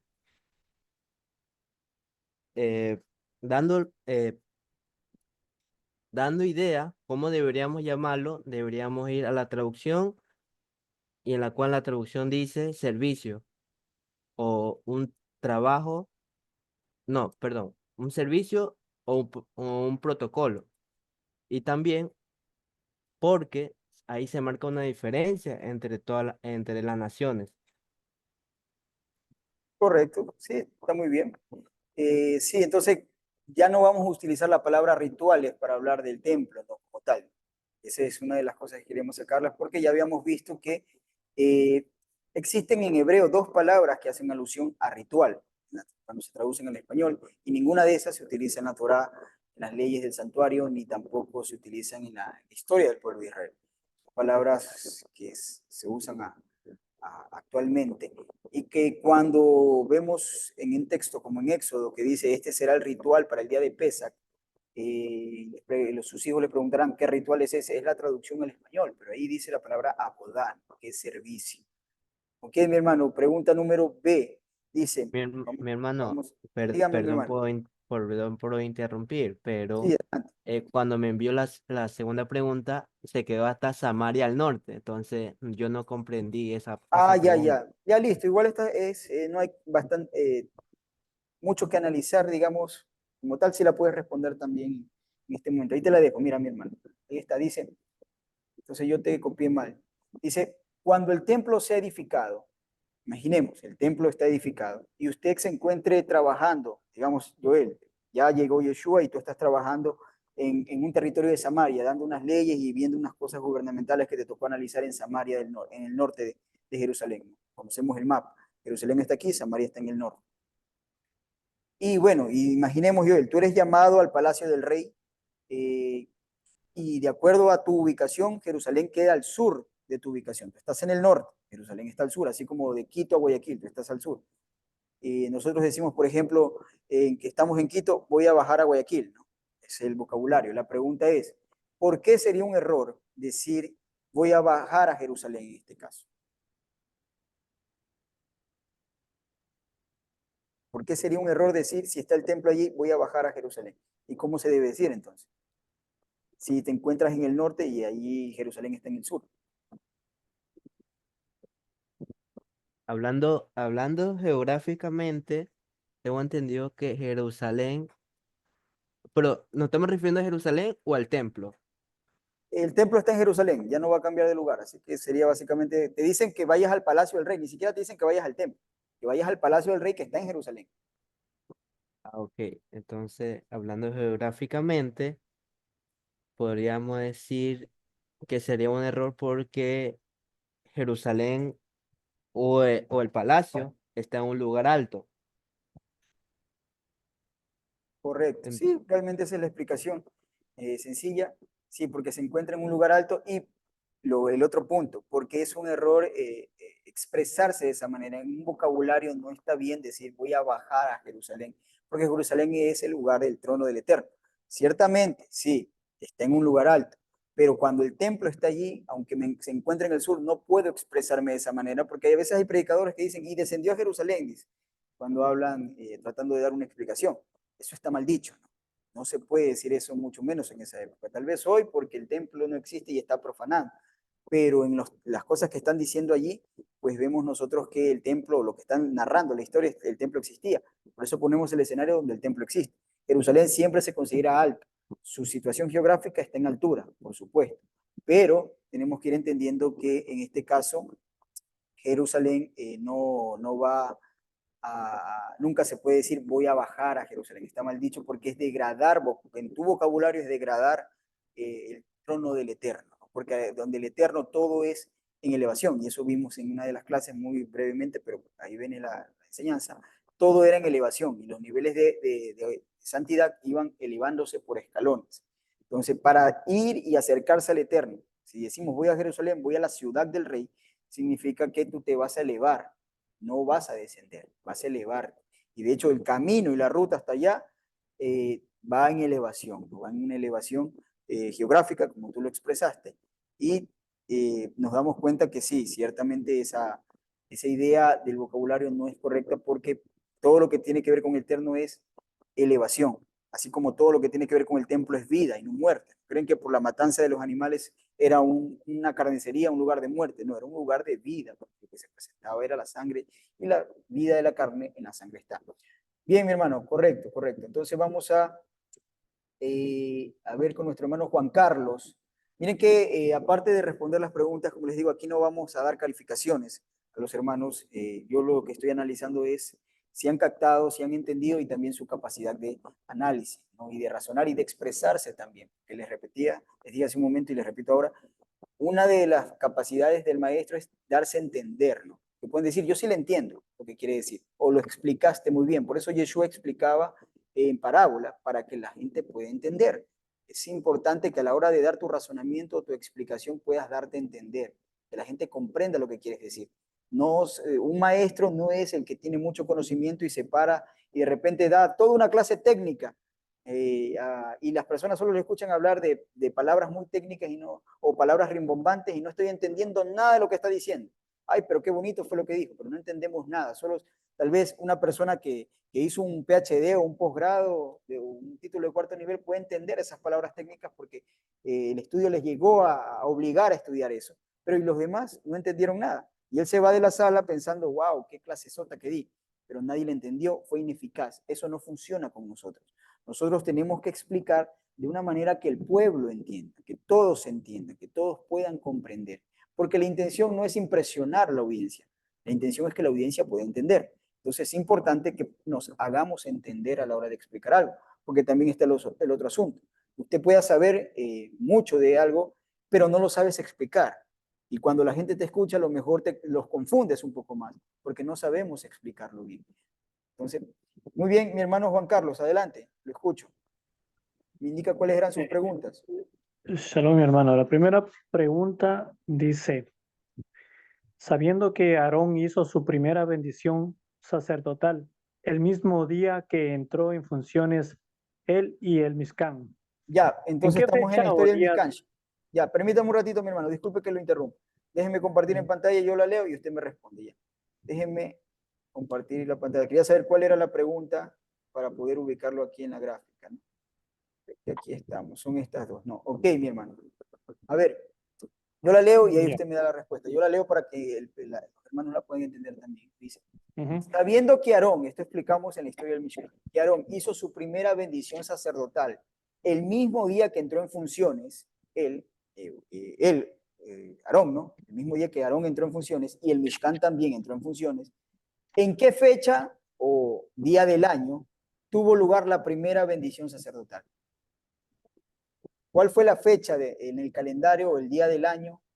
No digo el año, sino qué día y qué mes se dio la primera bendición arónica de la historia. El primer día de Aviv. Correcto, mi hermano, correcto. O sea, esa es, ¿por qué? Porque el primer día de Aviv, y a veces nosotros podemos confundirnos y decir, no, es que eso, aquí está, déjeme ver acá también, ¿no? Eso decimos, no, es que no analizamos, y yo lo que quiero que usted pueda es analizar, ¿no? Está muy bien, ligar esa parte, porque decimos tal vez, no, es que, miren, yo sé que el santuario se levantó el primer día, pero no entendemos que si allí hizo la primera bendición arónica, ese fue también el primer día. Entonces, es correcto, ¿no? Usted va a ver en Levítico capítulo 9, del verso 22 al 24, que nos declara cuando Aarón hizo la primera bendición. Y en Éxodo, y bueno, y también ahí nos describe, Levítico 9, solo leímos cuando estamos en las clases de los días de Shabbat, Levítico 9. Y ahí también vemos cómo él hizo la primera bendición arónica, cómo el Eterno derramó su fuego y encendió y consumió los sacrificios después de haber presentado todos los príncipes de las 12 tribus. Y él hace la primera bendición arónica y tenemos que saber qué día del año era ese evento que estaba ocurriendo. ¿Cuándo? Pues obviamente en Éxodo capítulo 40, 17 nos dice que era el primer día de Aviv. Entonces, que ustedes puedan hacer esas conexiones, porque alguien dice, ¿cuándo se dio la primera bendición arónica? No sé, ¿cómo voy a saber? Sí se puede saber cuando conectamos las cosas y esa es la parte que tenemos que analizar, ¿no? ¿Qué verso? La pregunta número 2 es la B, ¿verdad? Para usted, ¿no? Dice lo siguiente. ¿Dónde se encontraba el tabernáculo, el Mishkan, cuando empezó a recibir por primera vez los diezmos y las primicias de Israel? O sea, ¿en qué lugar? Porque vimos la historia del santuario. ¿En qué lugar? Vimos, por ejemplo, la primera pregunta me dice, ¿cuándo empezó a funcionar el santuario? El primero de Aviv. Ok. La segunda pregunta es, ¿en qué lugar, dónde está ubicado, estaba erigido el santuario del Mishkan, cuando por primera vez recibió los diezmos y las primicias de Israel? Ya, el lugar era Shiloh. Sí. En Correcto, Shiloh. en Shiloh. ¿Por qué estaba en Shiloh? O bueno, la pregunta es, ¿cómo sabemos que estaba en Shiloh? Josué capítulo 18:1, ya ocurrió la repartición de la tierra, todo eso explicamos, muy bien. O sea, eso es importante, ¿no? Listo, mi hermano, muchas gracias. Estaba en Shiloh porque vemos que en Gilgal, todavía cuando salieron del desierto, el tabernáculo se erigió en Gilgal. Y en Gilgal, pues todavía no habían sembrado. De hecho, en el desierto, en las Pascuas o Pesach, comían del maná, que no tenían la cebada. En Gilgal recién empezaron a comer el maná, empezaron a comer y a hacer pesa con el fruto de la tierra, con la cebada de la tierra, pero no fue hasta Shiloh, donde ya se repartió las 12 tribus, donde empezaron a recibir los diezmos y las ofrendas, porque ya las 12 tribus ya tenían sus tierras, ya Josué había hecho la repartición y fue en Shiloh, ¿no? Correcto, mi hermano. Ok, entonces vamos con mi hermano Wilson. Adelante, mi hermano Wilson. No sé si está allí, si no, respondemos nosotros, porque no lo escuché la primera vez. Adelante, mi hermano.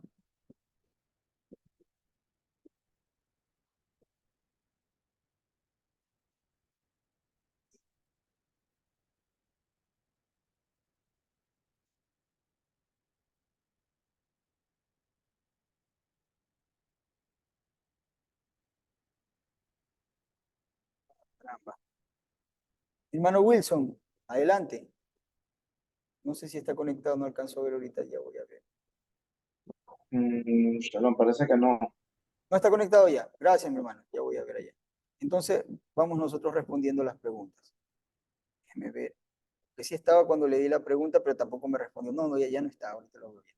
Listo, entonces, mis hermanos, y esta la responde, ustedes la van a responder, a ver.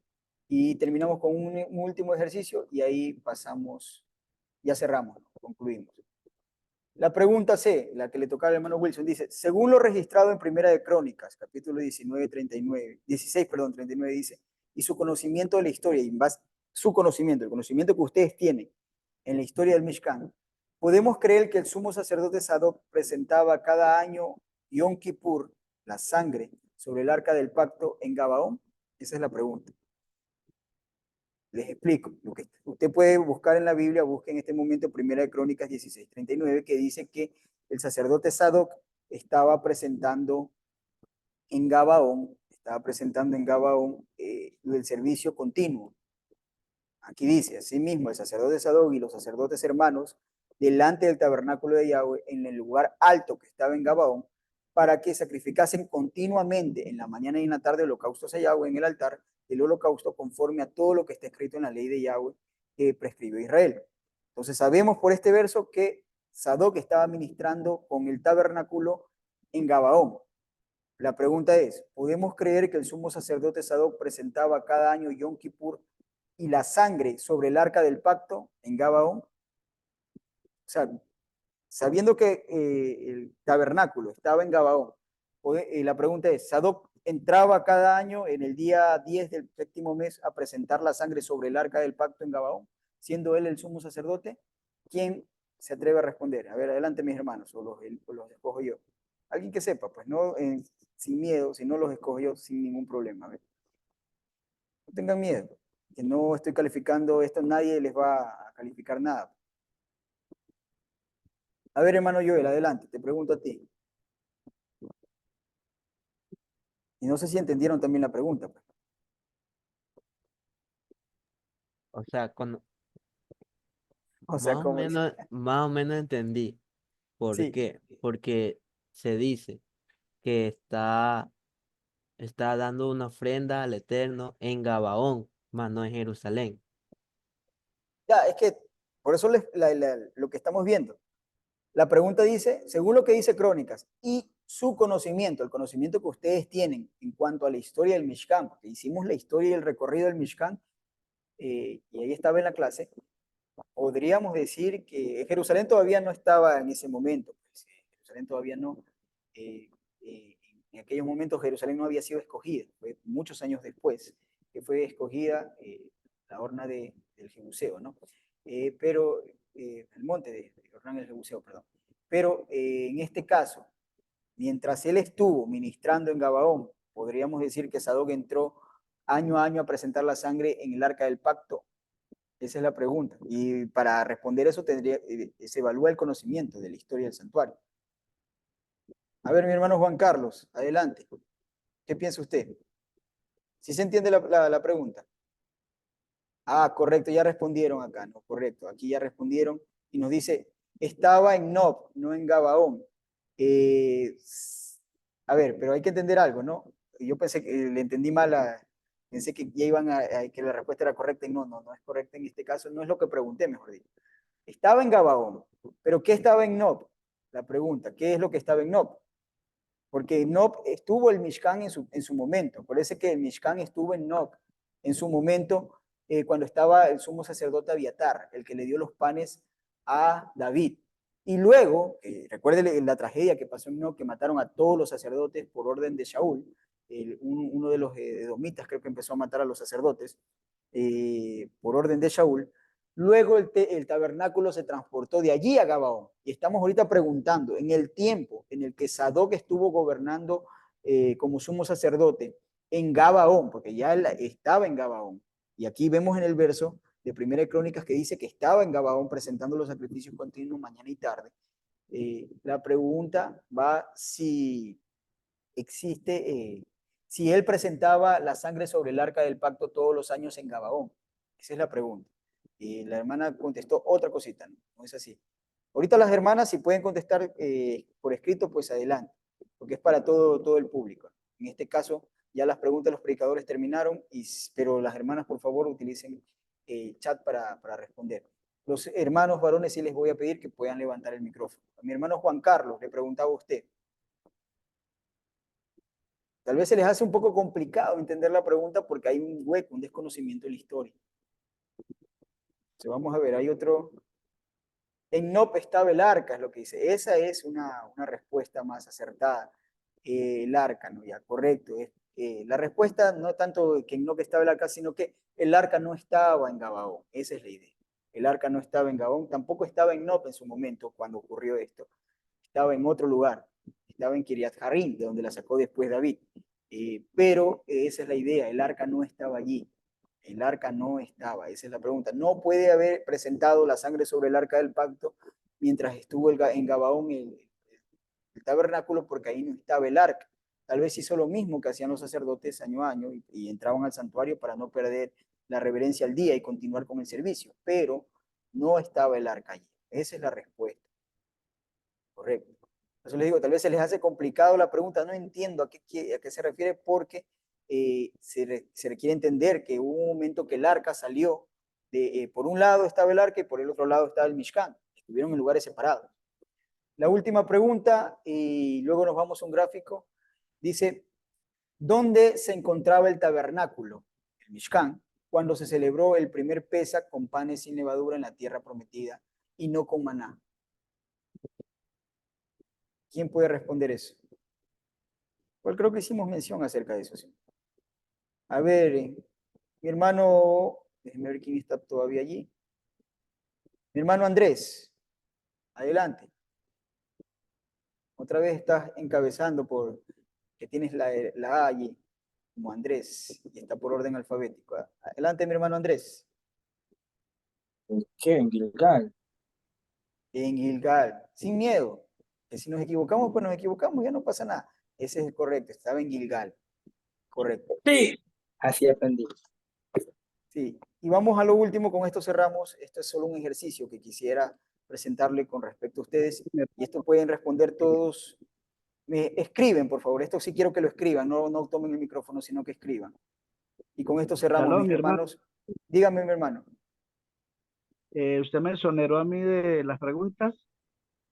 Ah, mi hermano Fernando, disculpe, no lo vi. Yo les pregunté quién seguía. Dígame, mi hermano, ¿cuáles eran sus preguntas? Discúlpeme, mi hermano. Se me pasó, como estamos con tantas preguntas. ¿Cuáles eran sus preguntas, mi hermano? Shalom, hermano, sobre los levitas y los sacerdotes. Ya, correcto, mi hermano, muchas gracias. ¿Vio? Ese es un hombre que quiere que lo califiquen y saque una buena nota. Muy bien, mi hermano, lo felicito por eso. Entonces A aquí los estamos. tiempos que le puse a Fernando, ya ni le reconocía la voz. No, sí me había olvidado porque ya también estaba como pendiente con el tiempo y se me pasó. El apuro Hermano, trae para mí estaban pasando de agache. Muy bien, mi hermano, no, lo felicito. Ok, aquí están las preguntas, ¿no? Vamos a ver, el análisis, también necesito que hagan un análisis, ¿no? La pregunta C y la pregunta D que le tocaron a nuestro hermano Fernando Caicedo. Dice la C, Ron Wyatt, quien describe haber tocado, o sea, él describe, narra que él tocó y asevera que él tocó el arca del pacto. De acuerdo a la Torá, de acuerdo a la ley, creo que aquí sí tengo que abrir, porque son unas opciones que le voy a decir a mi hermano que me escoja una de estas. De acuerdo a la ley, su linaje que hoy vive, o sea, los hijos de él, los hijos de Aarón, porque él dice que tocó el arca, los hijos de Aarón, ¿de qué tribu o a qué linaje pertenecerían? Todos estos son hijos de Leví, ¿no? Todos estos aquí que están aquí son hijos de Leví. Pertenecería a los hijos de Gersón, a los hijos de Merarí, a los hijos de Coat no arónico o a los hijos de Aarón. ¿A quién pertenecerían el linaje de hoy? Porque él tiene hijos todavía, descendientes, dejó nietos y todo eso. La pregunta sería esa. Repito, Ron Wyatt, él dijo que tocó el arca del pacto, que lo vio y la tocó, porque tuvo que tocarla para sacar las tablas. De acuerdo a la ley, de acuerdo, vamos a ser legales, porque el Eterno todo lo hace legal, y estamos haciendo una deducción basada en la ley y en este hecho. El linaje de él, los hijos de él que hoy viven, los descendientes, sabemos que es de Leví, seguro, es levita, pero pertenece a los levitas de Gersón, a los levitas de Merarí, a los levitas de Coat, que no son de Aarón, o a los levitas de Aarón, que son Coat o arónicos. ¿Cuál sería su respuesta, mi hermano? Mi hermano, es de la línea de Coat. La línea, ya, entre la línea de Coat tenemos Coat no arónico o Coat arónico. Coat no arónicos. Ya, la respuesta no es correcta. Él debió haber sido de la línea de Aarón. de la línea de Aarón. Él tuvo que haber sido un sacerdote. Y les voy a explicar por qué. Normalmente han escuchado que dicen, no, él era un coatita, pero eso es un error porque no se conoce la ley. Ciertamente era coatita, pero hijo de Aarón. Coatita por la línea de Amram, no coatita por la línea de Itzar o Uziel, sino que era un hijo de Aarón. ¿Y por qué? Porque la ley, cuando estuvimos estudiando, y si lo explicamos en la clase de los sacerdotes, la ley de los hijos de Aarón es que ellos tenían la autoridad y de hecho la obligación de entrar al santuario, al lugar santo, al lugar santísimo, y cubrir el arca, cubrirlo, cubrirla, digamos, de las pieles que están ordenadas de una púrpura y una azul, y luego que estaban cubiertas podían venir los hijos de Coat. Los hijos de Coat, los coatitas, podían venir, que no eran hijos de Aarón, a sacarlo.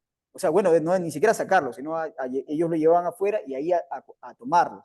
Los coatitas, de acuerdo a la ley, que está en el libro de Números, dice que ellos no pueden ver, de hecho le dice a los hijos de Aarón, no dejes que ellos mueran, que ellos no vean lo que el santuario ni el arca, no la van a ver, ellos la van a tocar cuando ya esté cubierto. O sea, ningún coatita de ahí en adelante tenía la legalidad de ver el arca. Por lo tanto, si el Eterno se apega a la ley y Ron Wyatt lo vio, tenía que él ser a fuerza del linaje de Aarón, porque él vio el arca, él manipuló el arca, que es lo que está permitido hacer a los sacerdotes. Lo que no está permitido hacer a un coatita es manipular el arca y verla mientras no esté cubierta. Ellos tienen que cubrirla y solamente la transportan. Le dicen al sacerdote, ¿dónde la pongo? Allá, ok, y llevaban y la dejaban ahí, y se iban, ni siquiera estaban ahí parados viendo cuando se quitaban las pieles. Entonces, por ende, para que Ron Wyatt no haya muerto en su contacto con el arca, porque él la vio, tenía que haber sido del linaje de Aarón, tenía que haber sido del linaje de Aarón. Eso sí lo habíamos presentado, sino que existe tal vez la confusión porque comúnmente se ha dicho que él era coatita y se repite que era coatita, pero no. O sea, ok. Vamos, mi hermano, la segunda pregunta, aquí tenemos. La pregunta es esta, mi hermano Fernando. Aquí le dejo también esto. Aquí le dejo aquí, ¿no? Si usted es un hijo de Leví, imaginemos, usted es un hijo de Leví, de acuerdo a la ley de la edad, sencilla esta pregunta, ¿no? De acuerdo a la ley de la edad, ¿usted hoy estaría apto para servir en el templo? ¿Y a qué edad se inicia el entrenamiento? Y esa es un poquito más complicada, si prestaron atención. La pregunta es, mi hermano, imaginemos que usted es un levita. ¿Usted hoy es apto para servir en el templo? Por su edad, por su edad. Díganos la edad y díganos sí o no. Y primero díganos sí o no y díganos luego su edad. Adelante, hermano. Sí, chalón, hermanos. No, no estaría apto porque ya estaría pensionado, porque tengo 57. Correcto, mi hermano. Muy bien. Y la segunda pregunta, solo la mencioné, y no en estas clases, la he mencionado en clases anteriores, por lo tanto, si no la responden, no hay ningún problema. Pero dice, ¿y a qué edad se inicia el entrenamiento? Y bueno, el entrenamiento para servir en el templo a los 30 años. Ya, a ver, correcto, mi hermano, aquí le respondo, a ver. Oye, eso se las dejo pasar porque no, aquí puso el hermano 25, es correcto. Se las dejo pasar porque yo no lo enseñé en esta clase, lo hemos enseñado en otras clases. Usted va a ver en números 4, 23, que dice a qué edad inician el servicio. Inician a los 30 años. Y en números 4:50 dice a qué edad terminan el servicio. Terminan a los 50 años. Pero para entrar a los 30 años a servir, ellos no entraban en la nada. No es como que, bueno, ya entraste y ahora te toca servir. ¿Y qué hago? Pues no sé. Pasaban 5 años de entrenamiento que no servían, solamente tenían por obligación asistir esos 5 años, cada vez que su casa paterna era llamada, iban a la edad de 25 años, y eso dice números 8:24. A la edad de 25 años se presentaban ya para servir como una ley obligatoria. Y durante esos 5 años, pues entonces ellos estaban obligados a aprender. No hacían el servicio, solo miraban, preguntaban, entendían cómo funcionaba el santuario y el templo, en el caso del templo, entendían cómo funcionaba, y eso era para los levitas y los sacerdotes. Entendían cómo funcionaba todo, y cuando ya cumplían 30, ahora sí pueden servir. Porque imagínense el problema que hubiera sido poner a un neófito que no conoce nada, directamente toma, te tocó por sorteo a ti, anda a servir. ¿Y ahora qué hago? Si hace algo mal, daña completamente el servicio. Tiene que hacerlo perfectamente, tiene que hacerlo bien o tienen que volverlo a repetir. Entonces, o podría esa misma persona por su su ineficacia hasta, no su ineficacia, perdón, por su desconocimiento de la ley, entrar en una ley de muerte, ¿no? Hacerse reo de muerte. Imagínense que él diga, bueno, yo voy a ayudar a pasar el sacrificio, y entra y sube al atrio de los sacerdotes y toca un sacrificio que ya estaba cortado, digamos, que se iban a presentar un holocausto continuo. Lo invalida completamente, aunque él le tocaba servir, o si él no le tocaba servir. ¿Por qué? Porque lo primero para entrar a la Sarrá, para entrar al atrio de los sacerdotes, es lavarse las manos y los pies. Y él no lo hizo porque se le olvidó, porque no, o sea, no pasó por esa área, y de una pasó a tocar el sacrificio o al animalito ya, o el servicio. Tienen que repetirlo, y eso es algo que le va a costar a él. Porque a lo mejor me olvidé, de verdad que me olvidé que tenía que pasar primero a lavarme las manos y los pies en el mar de bronce. O sea, no, tienes que conocer, adecuarte, conocer el ambiente, y para eso estaban esos 5 años. Números 8:24 lo explica de esa manera, ¿no? Bien, mis hermanos, compartimos la última diapositiva. Gracias, mi hermano Fernando, muchas gracias. Muy bien, ha contestado muy bien. Ya estaría pensionado, dice el hermano. Correcto, ¿no? Y compartimos esta última diapositiva, no diapositiva, esta imagen. Y en esto de aquí sí quiero, mis hermanos, que ustedes respondan por chat y no por el micrófono, sino que ustedes me respondan y vamos a analizar sus respuestas. Hombres y mujeres que están presentes pueden responder por chat, sin micrófono. Quiero que vean la imagen, la analicen y me digan, de acuerdo a los protocolos, ¿no? Más o menos esto de aquí, de acuerdo a lo que hemos oído, porque realmente ya explicamos esto, lo que hemos oído en las clases de los protocolos y usanzas, señale los errores de la imagen. O sea, usted ya sabe algunos protocolos que ya hemos hablado. ¿Qué está mal en esa imagen? ¿Cuáles son los protocolos que se están incumpliendo, las leyes que se están incumpliendo en esa imagen? Porque a veces tomamos imágenes y pensamos que están bien, están en un error. Escriban todas las que vean. Yo veo realmente 5, pero hay 4, y 5 diría como que ya, pero hay 4 que sí son puntuales, y las cuales yo sí les diría que ustedes me pueden señalar. Las 4 más obvias, ¿no?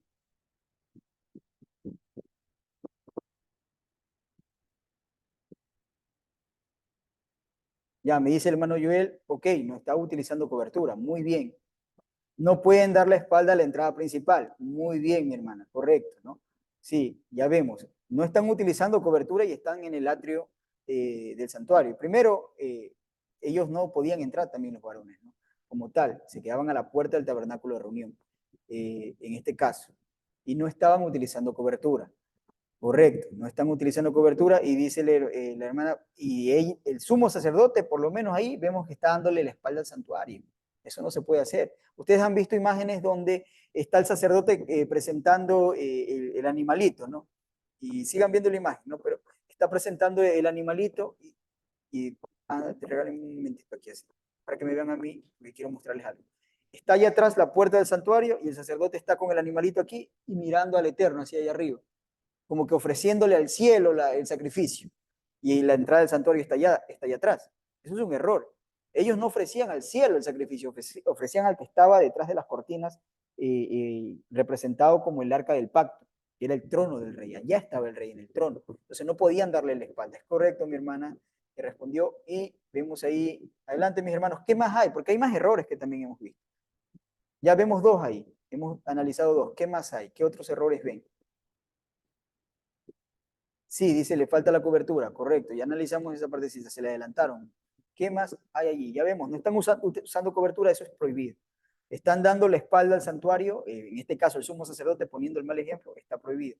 ¿Qué más no se debe hacer allí? ¿Qué más está mal?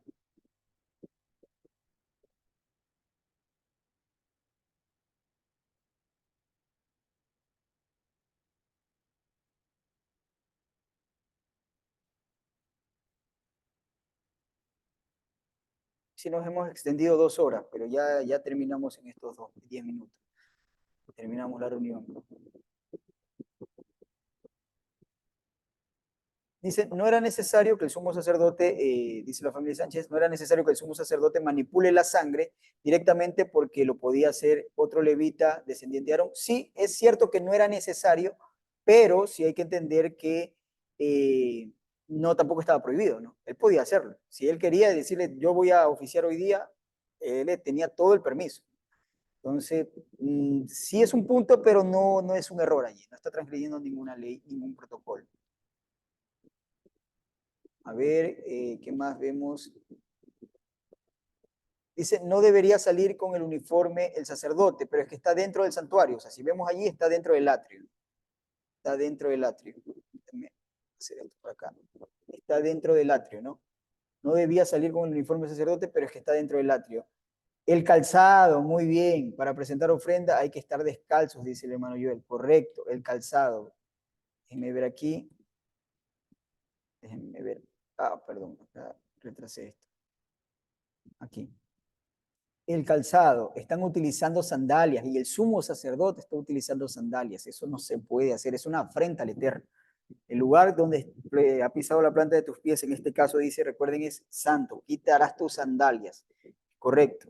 Muy bien, allá tenemos 3. Están usando sandalias. No se puede hacer así. Es un sacerdote poniendo el mal ejemplo. Si usted ve un sacrificio de esta manera, está completamente errado. Eso no se hace, ¿no? Por ejemplo, acá usted va a ver, estos de aquí, esta imagen está correcto en todo lo que se ve. Ya vamos a explicar algunas cosas, pero o lo dejamos para la otra clase. Pero usted ve que están sin zapatos. Está correctísimo. Esta imagen está completamente adecuada. Es basada en las leyes del protocolo del santuario. Pero volvamos a esta de aquí, porque todavía nos faltan algunas cositas. El animal no está apto para el sacrificio porque está sucio. No sé, tal vez podríamos decir que, que no podríamos saberlo, ¿no? Como tal, ¿no? Yo no podría decirle si es la intención que se vea sucio o no, no sabría decirle si pues es el caso. Pero las principales ya las han mencionado. Dice el hermano David, no es el lugar adecuado para hacer el sacrificio porque están en el piso. O sea, casi le digo no es el lugar adecuado, muy bien, pero si me decía dónde era el lugar adecuado. Pero ya ahí sí no le entiendo en el piso. O sea, el lugar adecuado sí lo podías hacer así, en ese caso, pero el lugar adecuado era al norte del altar, ¿no? Al norte del altar. Allí yo no le puedo decir si se encuentran al norte o no, porque pueden decirme, no, es que el altar estaba más acá, y bueno, califica. Pero sí, no sé si iba por allí, ¿no? Faltan las campanillas del sumo sacerdote, podríamos decir tal vez, pero sí, el uniforme, ¿no? Tal vez yo no me había percatado de esa parte, sí, pero del uniforme. Pero más bien un protocolo. La pregunta es protocolo, en cuanto al protocolo, porque el uniforme es ya, pero está muy bien, ¿no? Una observación que yo no la había visto, pero no estoy, está infringiendo tal vez la norma o el dibujante se comió algunas cosas, como puede decir que ese no era el color que tenía la tienda, sino que era más bien un rojizo, era rojo, no café, la última cortina, pero no estamos analizando en este caso, sino protocolos, es lo que estamos analizando. Vi, me parece que el hermano Joel levantó la mano, no sé, pero si puede escribir.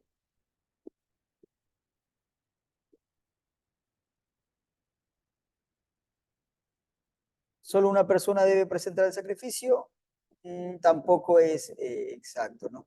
Porque bien podían estar allí todos ser levitas y estaban cumpliendo perfectamente, eso no norma la Torá.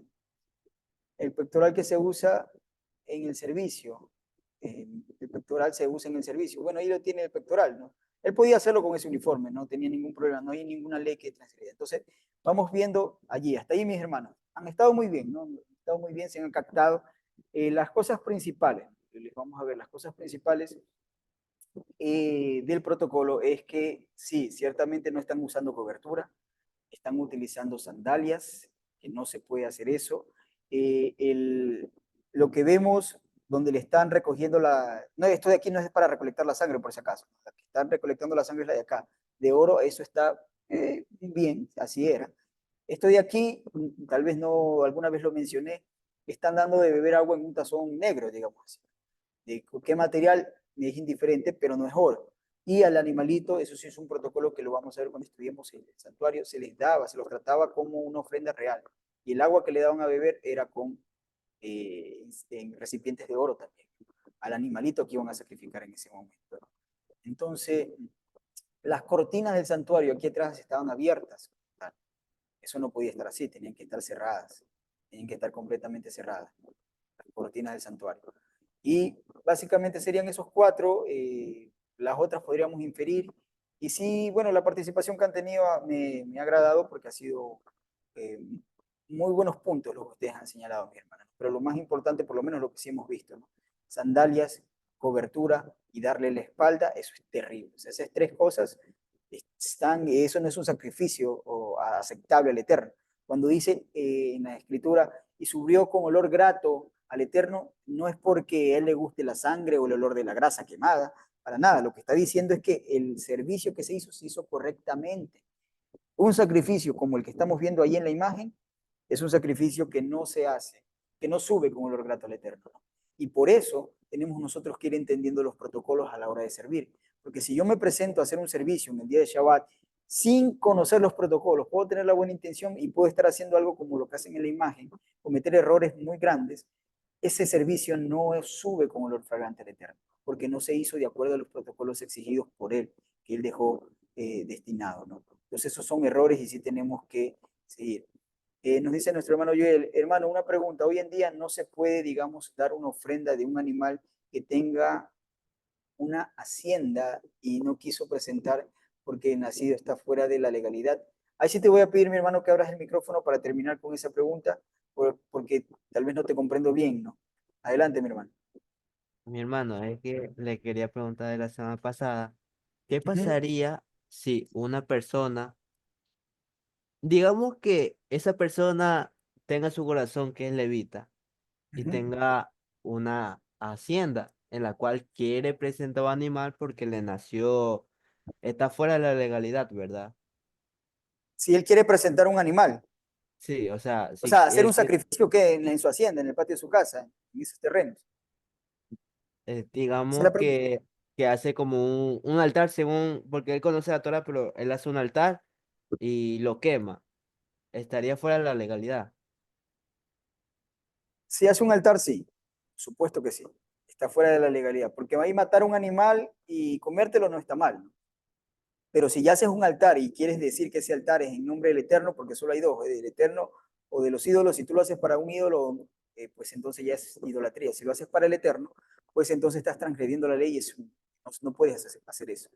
Porque hay un lugar específico donde ustedes llevarán sus sacrificios, y eso dice Deuteronomio capítulo 12, ¿no? Dice, puedes matar cualquier animal, incluso de los inmundos, se refiere a los que no presentas en el templo, como por ejemplo un antílope rumea y tiene la patita hendida, la pezuña hendida, tú puedes matarlo y comerlo en donde quiera que habites, pero para hacer los sacrificios en el templo, perdón, un sacrificio que presentes al Eterno, un altar, solamente en el lugar que él ha escogido, en el lugar, podríamos decir, certificado, ¿no? Y eso sí les dejo, mis hermanos, de tarea, porque vamos a analizar también esa parte. La próxima semana, Deuteronomio capítulo 16, Deuteronomio capítulo 12, vamos a hacer preguntas de allí. Y porque ya vamos a empezar a hablar ya de cosas más técnicas y del altar. La pregunta que yo les avanzo, si ustedes me traen la respuesta, pues excelente. Las preguntas es, usted lea el Deuteronomio capítulo 12. Si vemos que eso se escribió en la época de Moisés, ¿por qué luego vemos que Samuel presenta una ofrenda en un lugar donde no estaba? Por ejemplo, él presenta en Ramá y el templo o el Mishkan estaba en Shiloh, pero él va y presenta en Ramá un sacrificio. ¿Por qué Elías hace un sacrificio en el Monte Carmelo si ya existía Jerusalén? Está haciendo un sacrificio a un animal. Todas esas preguntas vamos a irlas resolviendo porque vemos otros eventos que presentan en diferentes altares que, fuera del Mishkan, que en la época, por ejemplo, de los jueces estaba en Shiloh, pero vemos que presentan en otros lugares altares y sacrificios. Si Deuteronomio dice que solamente presentarás tus sacrificios en el lugar que el Eterno ha escogido. Eso lo vamos a analizar la próxima semana. Si ustedes pueden encontrar el detalle y ver aquí está la solución, pues Chutica, un buen análisis han tenido. Entonces, y ese va a ser el tema para la próxima clase. Y en respuesta a la pregunta de nuestro hermano Joel, no, está equivocado, no podrías hacer eso, es ilegal completamente, no, es más allá de transgredir o de equivocarte en un protocolo, es transgredir la Torah, eso es transgresión a la Torah y no es aceptado, es semejante tal vez presentar algo, una afrenta al Eterno, porque si tú dices que lo estás presentando al Eterno quebrantando la ley, no puedes, no se puede hacer eso. Entonces no es correcto, mi hermano, eso no es legalidad y de hecho hay comunidades que en Pesach sacrifican un animal y lo comen y hacen el Pesach allí. Eso tampoco se puede hacer. Hoy no podemos sacrificar un animal y decir, este es el Pesach. Por lo menos los que creemos en Yeshua, cero. Porque los que creemos en Yeshua ya nos dijeron, este es nuestro Pesach, ya fue sacrificado, es el Mashiach, y hacemos con panes sin levaduras como lo hizo yo. Y el judaísmo también entiende que ese sacrificio de Pesach solo se tiene que presentar en el templo. Y hoy no hay un templo como tal. Bien, mis hermanos, ya no les quito más tiempo, ya nos estamos excediendo con 1 hora más, pero en este caso porque era la evaluación. Con respecto a las preguntas, no se preocupen, mis hermanos, lo que quería ver más que calificar, como les digo, y decir, hermano, estuvo bien, este estuvo mal, no hice nada de eso. Solo quería analizar la forma en la que ustedes presentan sus exposiciones y cómo ustedes también analizan los casos. Porque recuerden algo, ustedes se están preparando para predicadores. Y para predicador no basta el conocimiento, sí tenemos que tener una capacidad de análisis, una capacidad de discernimiento, ¿no?